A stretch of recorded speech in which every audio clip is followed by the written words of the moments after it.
सम्मानित साथियों, नमो बुद्धाय, जय भीम। हमेशा की भांति एक बार पुनः हम लेकर आ गए हैं डॉक्टर अंबेडकर संदेश। डॉक्टर अंबेडकर संदेश में नियमित आपको मिलता है बाबा साहब का ऐसा स्पीच जो बाबा साहब डॉक्टर अंबेडकर संपूर्ण वाङ्मय के किसी न किसी खंड का हिस्सा होता है। आज का डॉक्टर अंबेडकर संदेश हम लेकर उपस्थित हैं बाबा साहब डॉक्टर भीमराव अंबेडकर संपूर्ण वाङ्मय खंड 38 का ये हिस्सा है। और हम आपको बता दें, आज का ये स्पीच बहुत ही क्रांतिकारी है और यूं कहें कि मोटिवेशनल स्पीच है बाबा साहब का, खासकर विद्यार्थियों के लिए, शिक्षकों के लिए। ऐसे में अगर आप शिक्षक हैं और यदि आप विद्यार्थी हैं तो आज का वीडियो, आज का डॉक्टर अंबेडकर संदेश आपको अंत तक बात करना चाहिए, क्योंकि आपको इस संदेश में बड़ा संदेश मिलने वाला है और बड़ी सीख मिलने वाली है। यदि आपके बच्चे अध्ययन कर रहे हैं, आप अभिभावक के रूप में हैं, तो भी आपको आज का अंबेडकर संदेश बिल्कुल मिस नहीं करना चाहिए, स्किप नहीं करना चाहिए, क्योंकि एक बड़ा संदेश यहाँ पर अभिभावकों के लिए भी हो सकता है। आखिर क्या कुछ बाबा साहब विद्यार्थियों के दृष्टिकोण से कहते हैं, आज के डॉक्टर अंबेडकर संदेश को हम शुरू करते हैं, जो कि हमेशा की भांति Buddha Bodhisattva international centre BBIC Sarnath Varanasi राज्य उत्तर प्रदेश से प्रसारित किया जाता है। विषय आज का है अस्पृश्य समाज के लिए शिक्षा के प्रसार की बेहद जरूरत है। शिक्षा के प्रसार की बात बाबा साहब कहते हैं।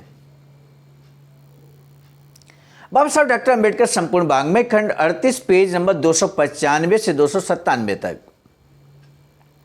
शनिवार दिनांक 10 सितंबर 1932 को रात महार बालवीर संस्था की ओर से परेल मुंबई के दामोदर हॉल में सभा का आयोजन किया गया था। इस अवसर पर डॉक्टर बाबा साहब अंबेडकर का भाषण हुआ। इस भाषण का सारांश हम यहाँ दे रहे हैं, यानी कि भाषण का सारांश ही हम लोग सुनेंगे। इसका मतलब है कि सारगर्भित यहाँ पर वीडियो होने वाला है और सारगर्भित वीडियो को अंत तक जरूर वॉच कीजिएगा। सम्मानित साथियों, दो बातें हम जरूर आपसे कहेंगे। पहली बात ये कि अगर आपने आज तक हमारे चैनल को सब्सक्राइब अभी तक नहीं किया है तो आज जरूर कर लीजिए सब्सक्राइब चैनल, क्योंकि यहाँ पर नियमित आपको बाबा साहब के ऐसे ही क्रांतिकारी मोटिवेशनल स्पीच मिलने वाले हैं। साथ ही साथ हम आपको बता दें, हर वीडियो के अंत में, हर अंबेडकर संदेश के अंत में एक ऐसा प्रश्न पूछा जाता है जो आज के टॉपिक से जुड़ा होगा, आज के टॉपिक से अंदर से लिया गया होगा। तो ऐसे में क्या कुछ आज के स्पीच से प्रश्न पूछा जाएगा, वो अंत में पूछा जाएगा। उस प्रश्न का आपको जवाब यूट्यूब के कमेंट बॉक्स में देना होगा और यदि वहां पे सही प्रश्न का जवाब आप देते हैं और जवाब देते हैं तो ये माना जाएगा कि वीडियो आपने फुल वॉच किया है। तो आइए हम शुरू करते हैं डॉक्टर अंबेडकर संदेश। बाबा साहब दामोदर हॉल लोगों से खचाखच भरा था। कई लोगों को अंदर प्रवेश नहीं मिल पाया था, इसलिए वे अंदर जाने की कोशिश कर रहे थे। हमारे संवाददाता को आने में थोड़ी देर होने के कारण बड़ी मुश्किल से वह अंदर घुस पाया। तालियों की प्रचंड गड़गड़ाहट हो रही थी। बाबा साहब बोलने के लिए उठ खड़े हुए। उस वक्त वही आवाज, ध्वनि, शोर बाबा साहब के मुख से शब्द निकलते ही एकदम बंद हो गया। निश्चल होकर सभा बाबा साहब का भाषण सुनने लगी। शुरुआत में मंडल के बहुविध कार्य के बारे में संतोष व्यक्त करने के बाद उनके शिक्षा विषयक कार्य की प्रशंसा बाबा साहब ने की। मंडल की ओर से प्रस्तुत किए गए हिसाब के बारे में बोलते हुए उन्होंने कहा कि मंडल की ओर से मेरे स्वागत में पुष्पहार की खरीदारी पे जो रुपया खर्च किया गया है उसे किसी और उपयुक्त काम में लगाया जा सकता था। मंडल की आर्थिक स्थिति की ओर से देखते हुए खर्चे का ये बोझ कुछ अधिक था। ऐसा लगता है ये बोझ मंडल पर ना पड़े और कार्य विस्तार के लिए उन्हें मदद मिले। इसके लिए उन्होंने इस अवसर पर मंडल को 25 रुपयों की छोटी सी मदद की घोषणा की। यानी कि बाबा साहब ने यहाँ पर देखिए 25 रुपये की मदद भी की है। उन्होंने आगे कहा कि आज अस्पृश्य समाज के सामने बेहद जरूरी अगर कोई काम है तो वह है शिक्षा के प्रसार का कामकाज। शिक्षा के प्रसार का जो काम है वो समाज के हर व्यक्ति को तथा हर संस्था को शिक्षा के क्षेत्र में अपनी युवा पीढ़ी के कदम आगे कैसे बढ़ेंगे इस ओर ध्यान देना चाहिए तथा उसी दिशा में अपने काम की ओर नज़र रखनी चाहिए। हमने खुद भी यही काम शुरू किया है और उस हिसाब से काम जारी रखा है। इसका प्रमाण है फिलहाल चल रहे बोर्डिंग। महाराष्ट्र के बच्चों के लिए ठाणे का बोर्डिंग, कर्नाटक के शिशुओं के लिए धारवाड़ का बोर्डिंग और गुजरात के बच्चों के लिए अहमदाबाद का, इन तीनों जगहों पर आज की तारीख में करीब 100 बच्चों की व्यवस्था की गई है। देखिए, बाबा साहब यहाँ पर सिर्फ भाषण नहीं देते हैं, बल्कि उसके साथ भी कुछ कर दिखाते हैं। बाबा साहब ने अगर शिक्षा के प्रसार की बात की तो साथ ही साथ ये भी एग्जाम्पल दिया कि हम उसके लिए क्या प्रयास कर रहे हैं। किस तरह से ठाणे में एक बोर्डिंग है, कर्नाटक में शिशुओं के लिए धारवाड़ में बोर्डिंग है और गुजरात के बच्चों के लिए अहमदाबाद में बोर्डिंग खुला हुआ है और इन बोर्डिंग्स में लगभग 100 बच्चे पढ़ रहे हैं। ये व्यवस्था बाबा साहब कहते हैं हमने अपने स्तर से की है। इसका मतलब है कि हमें भाषण भी देना चाहिए और साथ ही साथ जैसा भाषण हम देते हैं वैसा हमें करके भी दिखाना चाहिए। ये संदेश मिलता है बाबा साहब के इस स्पीच से। आइए आगे क्या कुछ बाबा साहब कहते हैं उसको भी हम देख लेते हैं। बाबा साहब कहते हैं कि आगे बाबा साहब ने यहाँ इकट्ठा हुए लोगों को ठीक से समझ आए, इसलिए आज की स्थिति का एक शब्द चित्र बनाया। उन्होंने कहा कि इस देश की उच्च नीचता दृढ़मूल होने के लिए जाति व्यवस्था तो कारण है ही, लेकिन उसे स्थायित्व मिला तो जात के गुणों के कारण। कुछ जातियों की वरिष्ठता अन्य जातियों में पाए गए शिक्षा के अभाव के कारण कायम रही। बड़ी बड़ी सरकारी नौकरियां, मामलतदारी और पुलिस अधिकारी जैसे लोगों के ऊपर रौब दाब रखने वाली नौकरियां या फिर लोगों पर सत्ता का प्रयोग करने वाली नौकरियों के क्षेत्रों में अस्पृश्य समाज को प्रवेश की अनुमति नहीं है। इससे प्रत्यक्ष व्यवहार में इस समाज की उपेक्षा तो हो ही जाती है, लेकिन इस समाज की ओर देखने का अन्य समाज का दृष्टिकोण भी अलग ही होता है। इस तंग संकुचित दृष्टि को बदलकर अपने समाज के बारे में अन्य लोगों के मन में जो असमानता की भावना है उसे अगर नष्ट करना हो तो उसका सटीक उपाय है इन बड़ी बड़ी नौकरियों को पाना। अगर आज डिप्टी कलेक्टर के पद पर काम कर रहे एक युवक का उदाहरण इस मामले में दिया जा सकता है। वे जिन जिन जिलों में जाते हैं वहाँ के अस्पृश्य समाज को अपने सिर पर कृपा छत्र होने का एहसास तो होता ही है, साथ ही बाकी समाज द्वारा अस्पृश्यों के साथ ये मानने की मानसिकता भी कम हो जाती है। ऐसे अनेक अधिकारी होंगे तो आज की ये स्थिति पलटने में देर नहीं लगेगी। लेकिन एक बात हमेशा हमें ध्यान में रखनी चाहिए कि अभी जिसका उदाहरण दिया उस व्यक्ति ने यदि उच्च शिक्षा प्राप्त नहीं की होती तो क्या उसे ये स्थिति नसीब होती? घोर मेहनत कर अगर उन्होंने शिक्षा प्राप्त नहीं की होती तो क्या उन्हें आज का ये दिन देखने को मिलता? बाबा साहब का कहने का तात्पर्य ये है कि बहुत सारे लोग ये कहते हैं कि पढ़ लिख कर होगा क्या। तो बाबा साहब कहते हैं कि ऐसा कोई एग्जाम्पल आप बता दीजिए कि जो बिना पढ़े लिखे कोई शिक्षक बना हो, कोई अधिकारी बना हो, कोई कलेक्टर बना हो, कोई भी पद जो नौकरी में है वो बिना पढ़े लिखे किसी को प्राप्त हो गया हो, तो ऐसा एग्जाम्पल आप हमें दे दीजिए। ये बात बाबा साहब कहते हैं। तो ऐसे में यहाँ पर एक बड़ा संदेश मिलता है कि बिना शिक्षा के हम कुछ भी नहीं बन सकते। बिना शिक्षा के हम छोटी नौकरी हो चाहे बड़ी नौकरी हो हम प्राप्त नहीं कर सकते। और इसलिए हमें यहाँ से प्रेरणा ये मिलती है, चाहे हम शिक्षक हैं या विद्यार्थी या हम पेरेंट्स हैं, तो हमें ये शिक्षा जरूर मिलती है कि हमें अपने बच्चों को बहुत ही अच्छी शिक्षा प्राप्त करानी चाहिए, क्योंकि शिक्षा के द्वारा ही हम अपनी परिस्थिति को बदल सकते हैं। बाबा साहब कहते हैं, इसीलिए कहता हूं कि एक व्यक्ति के नाते नाम कमाना और साथ में अपने समाज का नाम भी ऊंचा करना केवल शिक्षा से ही संभव हो सकता है। आज सम्मानित साथियों, हम सब लोग जो जुड़े हुए हैं, ये एक शिक्षा ही एक ऐसा माध्यम है जिसके माध्यम से हम जुड़ पा रहे हैं। सोच कर देखिए, आज डॉक्टर अंबेडकर संदेश हम इसलिए पढ़ पा रहे हैं क्योंकि हम शिक्षा प्राप्त किए हैं और हम पढ़ने में सक्षम हैं। अन्यथा की स्थिति में आप बताइए हम कैसे बाबा साहब के मूवमेंट को आप तक बढ़ाने की कोशिश करते हैं। जब हम बात करते हैं माता सावित्रीबाई फुले की, तो आपको मालूम है किस तरह से ज्योतिबा फुले ने उन्हें पढ़ाया लिखाया सबसे पहले, और अक्षर ज्ञान कराया, और जब उनको पढ़ाया लिखाया तब जाकर उन्होंने इतना बड़ा काम कर दिया। बालिकाओं के लिए 1848 में पहला विद्यालय खोलने वाली माता सावित्रीबाई फुले थी। इसलिए सम्मानित साथियों, यहाँ बड़ा संदेश बस यही मिलता है कि हम सभी को शिक्षा पर विशेष ध्यान देना चाहिए, और शिक्षा के दौरान हमें निश्चित रूप से, हम जब शिक्षित होंगे तो समाज का नाम भी ऊंचा करेंगे, ऐसा बाबा साहब यहाँ पर कहते हैं। आज कानूनन हमने सरकारी नौकरियों में अपना अनुपात तय करवा लिया, तो भी उन्हें पाने के लिए सही शिक्षा प्राप्त कर अपने में काबिलियत पैदा किए बगैर हमारी अधिकार प्राप्ति की मांगे अपना असर खो बैठेंगी। इसमें दुर्बलता के कारण अपनी ही चीज़ हम पा नहीं सकेंगे। गोल में सम्मेलन हो या कोई और जगह, हर बार एक्सप्रेस समाज के लिए विधिमंडल में आरक्षित जगहों की मांग करते हुए मुझे हमेशा इस बड़े सवाल ने परेशान किया है। लेकिन एक्सप्रेसियों की बढ़ती महत्वाकांक्षाएं और दिनों दिन उन्हें बढ़ती जा रही शिक्षा पाने की लालसा पर मुझे पूरा भरोसा था। पिछले जमाने के साथ तुलना करने से आज एक्सप्रेस समाज को उपलब्ध ज्ञानार्जन के साधन तथा स्थितियों में आए फर्क के कारण उत्साह बढ़ता है। सम्मानित साथियों, हम 1932 का स्पीच आपके समक्ष रख रहे हैं। चल रहा है 2023, लगभग 90 साल का यहाँ पर डिफरेंस आ चुका है। 1932 में बाबा साहब जब कहते हैं कि पहले की अपेक्षा अब शिक्षा का ज्ञानार्जन करने में बहुत फर्क आया है, तो सोचिए साथियों, संसाधनों में 1932 और 2023 में कितना बड़ा अंतर है।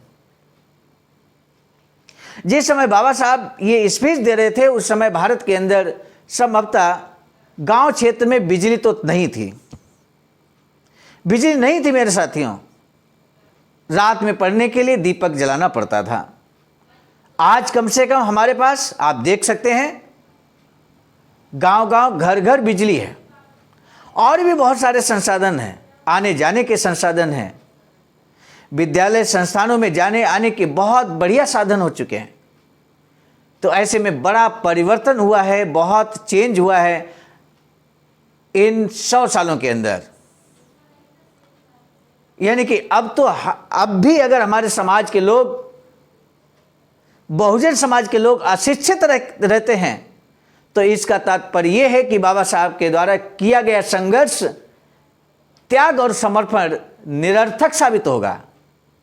और ये कार्य हम अपने हाथों कर रहे हैं। मेरे सम्मानित साथियों, बाबा साहब के संघर्ष की कद्र करनी होगी हमें, और समाज को, हर व्यक्ति को शिक्षा प्राप्त करनी होगी।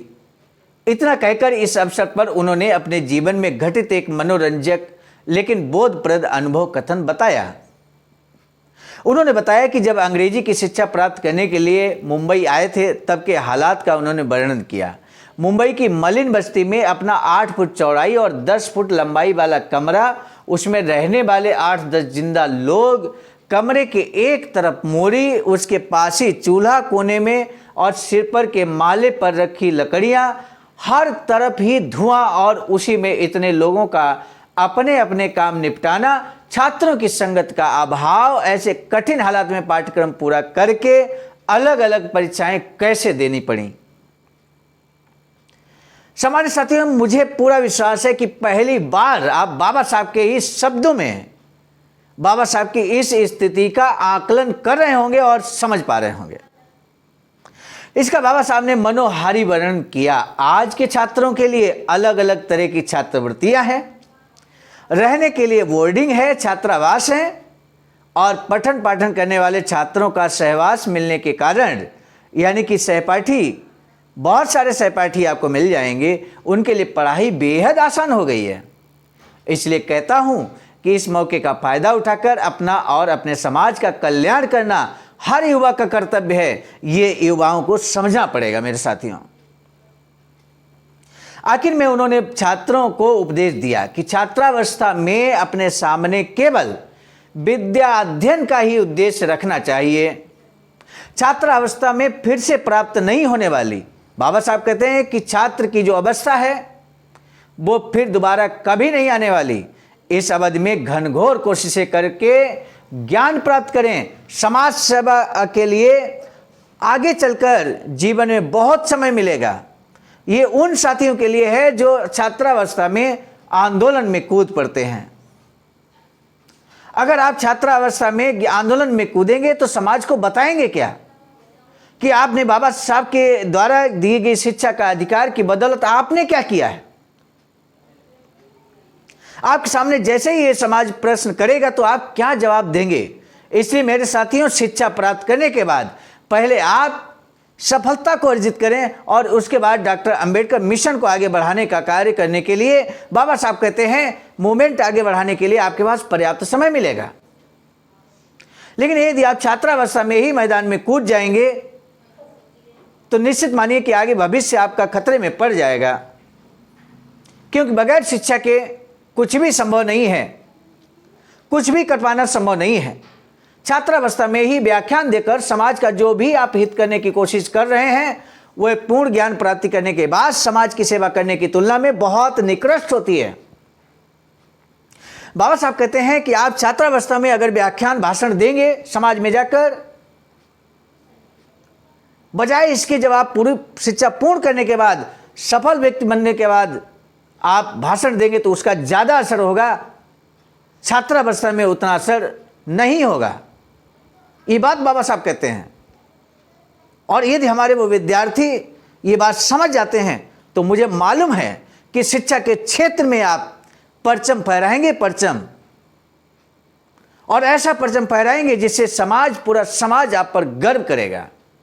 इसलिए मेरे साथियों, छात्रों एवं युवाओं, बाबा साहब के इस संदेश से हमें एक बड़ा मैसेज मिला है, प्रेरणा मिली है और इसे अपनाना होगा। मेरे सम्मानित साथियों, इस वीडियो को आपसे निवेदन है कि जो छात्रावास हैं, छात्रावास में रह रहे विद्यार्थी, मैच्योर विद्यार्थी, उन तक जरूर ये वीडियो पहुंचे। ये हमारी आपकी नैतिक जिम्मेदारी है। इन बातों को ध्यान में रखते हुए फिलहाल शिक्षा की प्राप्ति ही अपने जीवन का उद्देश्य रखने का उपदेश उन्होंने बच्चों को दिया। बाद में उन्होंने मंडल की तरफ से उन्हें जो मौका दिया गया उसके लिए उन्होंने मंडल के प्रति आभार व्यक्त किया। मंडल के काम में सुयश की कामना करते हुए उन्होंने अपना भाषण समाप्त किया। उनके बाद राज्य माननीय डी.बी. प्रधान का भाषण हुआ। मंडल के कार्यकर्ताओं के उत्साह के बारे में आनंद व्यक्त करते हुए उन्होंने बताया कि किस तरह से अखबार लोक शिक्षा का काम करते हैं। अस्पृश्य जनता के लिए निकलने वाला जनता पत्र अस्पृश्य समाज का मुखपत्र है और इसीलिए सभी अस्पृश्य लोगों को मनोभाव के साथ उसका पठन करना चाहिए। ये कहकर उन्होंने बताया कि जनता पत्र का प्रसार कितना आवश्यक है, ये बताया। फिर मंडल के सचिव ने बाबा साहब का और अन्य यानी लोक शिक्षा का प्रसार आमंत्रित मेहमानों का और वहां एकत्रित अन्य सभी लोगों के प्रति मंडल की ओर से आभार व्यक्त कर बालिकाओं के सुस्वर गायन के साथ डॉक्टर बाबा साहब अम्बेडकर, इसके लिए जनता के खरीदारों की संख्या बढ़ना पुष्पहार अर्पण किया गया। उसके बाद सभा बर्खास्त की गई। बाबा साहब ने दिनांक 10 सितंबर 1932 की सभा में कहा कि हर युवा का क्या कर्तव्य है, यानी कि 10 सितंबर 1932 को हर युवा का नैतिक कर्तव्य क्या है, ये यहाँ पर आप आंसर में बता दीजिए। यही आज का महत्वपूर्ण प्रश्न है। 10 सितंबर 1932 को बाबा साहब ने युवाओं को कौन सा कर्तव्य बताया, उस कर्तव्य का जिक्र आपको कर देना है कमेंट बॉक्स में आवाज़ का ऑफिशियल यूट्यूब चैनल में। आवाज़ का ऑफिशियल यूट्यूब चैनल के माध्यम से नियमित लाते हैं हम डॉक्टर अंबेडकर संदेश, और आप नियमित इसको बात कर रहे हैं। नियमित बात करने वाले सभी सम्मानित साथियों का हम तहे दिल से साधुवाद व्यक्त करते हुए हम आपको बता दें, बाबा साहब की एक अधूरी इच्छा